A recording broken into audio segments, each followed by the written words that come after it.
Assalamualaikum warahmatullahi wabarakatuh. Saya Virginia, seorang mahasiswa dari jurusan akuntansi, Fakultas Ekonomi Universitas Negeri Gorontalo. Baiklah teman-teman sekalian, pada video kali ini saya akan menjelaskan mengenai dua subpokok pembahasan.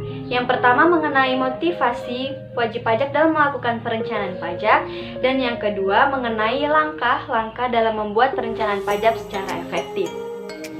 Langsung saja kita menuju ke subpokok pembahasan yang pertama, yaitu mengenai motivasi wajib pajak dalam melakukan perencanaan pajak.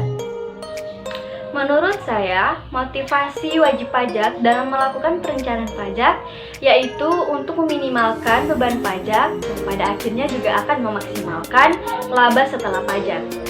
Hal ini juga dikarenakan pajak ikut serta mempengaruhi pengambilan keputusan atas suatu tindakan oleh perusahaan.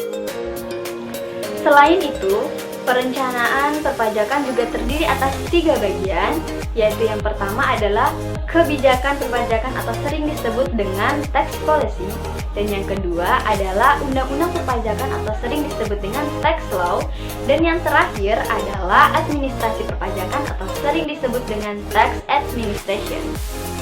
Selanjutnya kita akan membahas ke subpokok pembahasan yang kedua, yaitu tentang bagaimana langkah-langkah wajib pajak dalam melakukan perencanaan pajak secara efektif. Tahapan dalam membuat perencanaan pajak terdapat 5 poin, yaitu yang pertama, menganalisis informasi yang ada.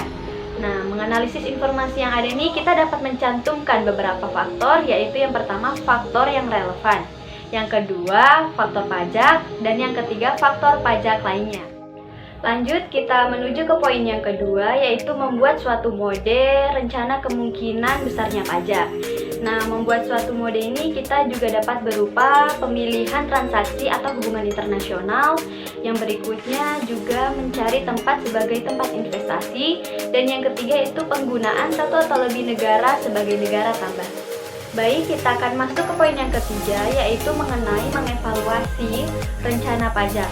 Nah, untuk mengevaluasi ini kita lebih masuk ke dalam perhitungan tentang laba dan rugi atas perencanaan pajak dan pengaplikasian. Oke, next kita masuk ke poin yang keempat, yaitu mencari pelaksanaan rencana pajak. Nah, pada poin yang ini kita lebih mencari kelemahan atau kesalahan dalam melakukan perencanaan yang harus kita perbaiki untuk mencapai suatu target. Oke, terakhir kita masuk ke poin yang terakhir atau poin yang kelima, yaitu mengenai memutakhirkan rencana pajak. Memutakhirkan rencana pajak ini adalah sebuah konsekuensi yang harus dilakukan untuk memberikan perhatian dalam perkembangan pada masa yang akan datang. Nah, itulah 5 tahapan dalam membuat perencanaan pajak secara efektif untuk mencapai suatu target tentang apa yang harus kita rencanakan dan apa yang harus kita lakukan.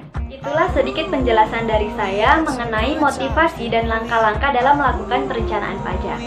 Dan apabila terdapat kata-kata yang tidak berkenan ataupun kekurangan dalam menjelaskan materi, saya memohon maaf sebesar-besarnya. Wassalamualaikum warahmatullahi wabarakatuh.